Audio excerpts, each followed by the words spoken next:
on the 19th and 20th of July in 1916, the 5th Australian Division was in Fromelles, France.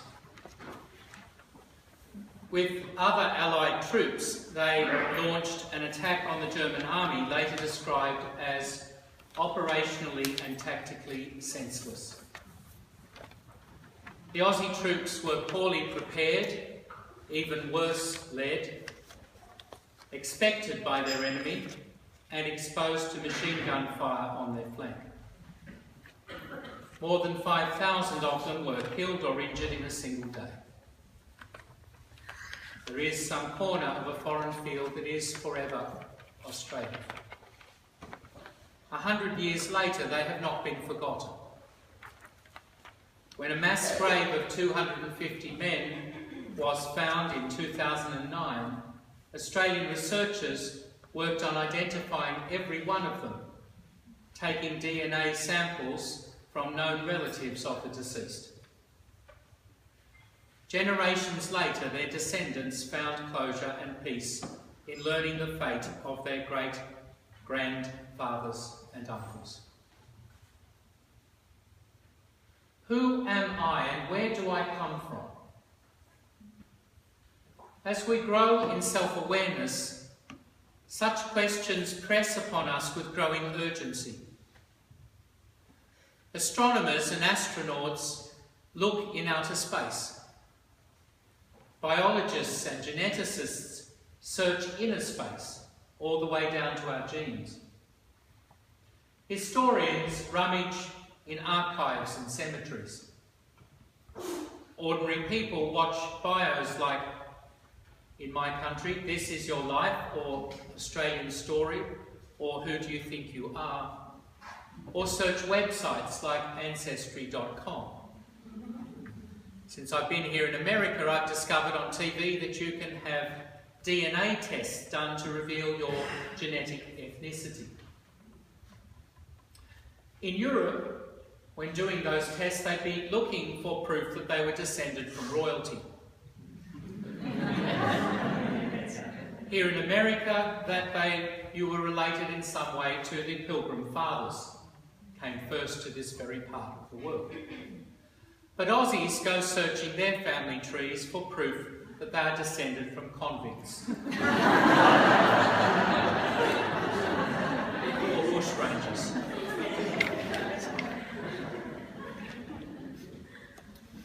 One way or another, our familial identity matters to us. We have biological and cultural links to our ancestors and pass them on to our descendants with our own little additions. Each generation is indelibly marked by the stories of those who've gone before. We grow up knowing our roots, or at least taking them for granted, or else we are genealogically bewildered and go searching, curious to discover more. Our first reading today emphasised the honour, respect and piety between generations. It's often when those things are missing that we most appreciate how humanly important those virtues are, how foundational to our sense of identity and belonging and security. Genealogy is religiously important also. In the beginning was the Word, and the Word was with God, and the Word was God. He was the Son of God in the beginning. That is beyond all time and space. And yet he entered time and space, intervening in human history to give the world something, someone, altogether new, a new beginning. The Word became flesh and lived among us full of grace and truth. And so the Gospels delight in detailing the generations, from Adam to Abraham, Abraham to David, David to Joseph and his wife Mary, to Jesus Christ. Insisting that in being made the Son of Man, the Son of God assumed a genuinely human history, tribe, lineage, identity. His ancestors and family did what we do. They were born and nurtured in families. They grew up to form families of their own. They worked to contribute to their communities. They left their mark upon others in one way or another. On most Saturdays, the Church leaves us free to celebrate the memory of the Blessed Virgin Mary. Given our presence at this World Meeting of Families, I thought we might use the Mass of Our Lady as Mother of the Church. St. John Paul the Great added the title Queen of the Family to the litany, so as to invite us to contemplate with gratitude Mary's maternity of the child Jesus, the adolescent Jesus, the adult Jesus. To participate with gratitude in her spiritual maternity for the Church, given her by the dying Christ.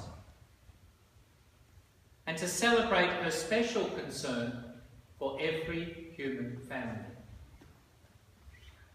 As Pope Francis has observed, God's choice to be born into a human family and to be raised by human parents was a choice to offer the world reconciliation through the medium of the family. As we heard in our Gospel today, it was in the context of a human family that the boy grew in maturity and wisdom. And it was in recognition of his place in their genealogy that he was dedicated in the temple as a firstborn son. Jesus learned his mother's long-pondered wisdom and his stepfather's long-practiced trade, all the while preparing for his own mission. Of course, as Simeon and Anna made clear, this was no ordinary child. He would enlighten and he would divide. As he invited people to join his family, as to be adopted into the family of God by word and sacrament, some would say yes, and others would say no. The darkness that tried but failed to overcome him is still here in human history, genealogy, even family life. In our grandparents' day, as in Jesus' day, almost everyone got married. Nowadays, in my own country of Australia, fewer than half those of marriageable age are actually married.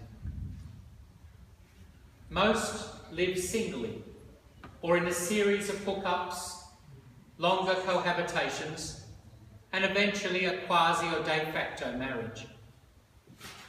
Eventually, some solemnise their marriage, perhaps because they want children, but only after long practice, non-commitment, and self-focus that radically reduces their marital sticking power. Divorce comes next for all too many. People have fewer, if any, children, and have them later. Many of those children miss out on having a stable mum and dad.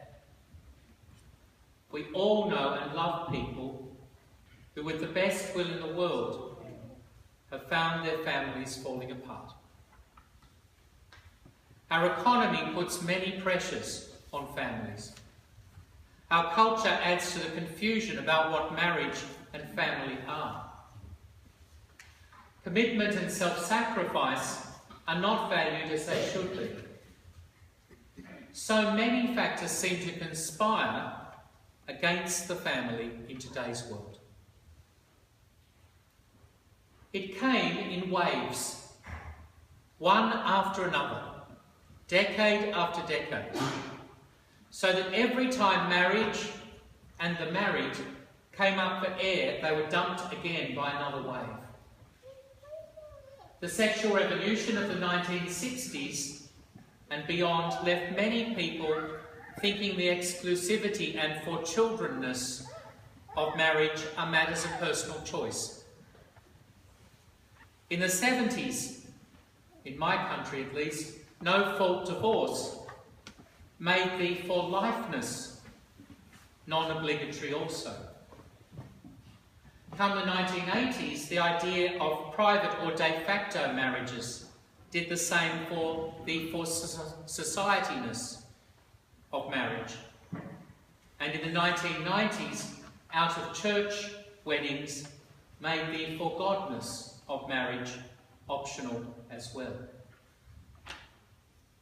Most recently, in the 20noughties, the 20-teens, the for-man and wifeness of marriage is contested. And next on the near horizon, the for-two-peopleness will be too.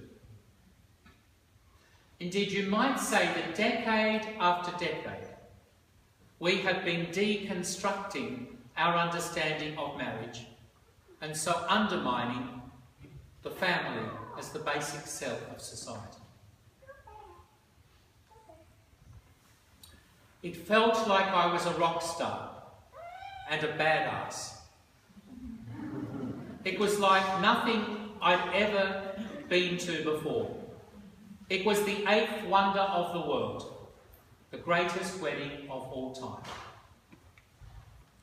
So Big Bang Theory star Kaley Cuoco described her wedding to tennis pro Ryan Sweeting. Yet after just 21 months of marriage, the couple yesterday announced that they were filing for divorce. Perhaps Kaylee's next wedding will be the ninth wonder of the world. But the risk is that, like so many would-be Hollywood princess brides, she's now joined the on-again, off-again marriage go-round. That means that, like King Henry VIII, spouses can say, "I won't keep you long." At the heart of this crisis, I think, is that we've forgotten how to love well. Of course, we know how to be lovey-dovey. The easy, heart-shaped, self-serving kind of loving told in the Valentine's card. But what we need to learn again is the harder, cross-shaped, self-giving kind of loving told in the Easter card. The love of Christ and his saints. This is a love of which Simeon spoke, that makes us vulnerable to a sword through the heart, but also able to be light to the nations.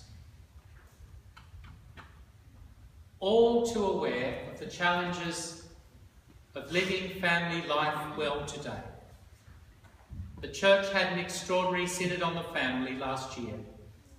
Is in the midst of a world meeting of families, of your families, and will in a few weeks' time have another synod on the topic.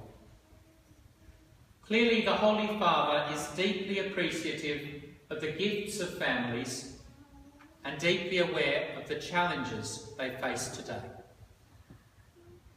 One way or another, Christianity must continue to propose to our world high aspirations for family life. Supernatural aspirations by which marriage and the family might model life in God's heavenly family, while also being there for those who struggle in their marriages. More than ever today, our culture needs the example of families.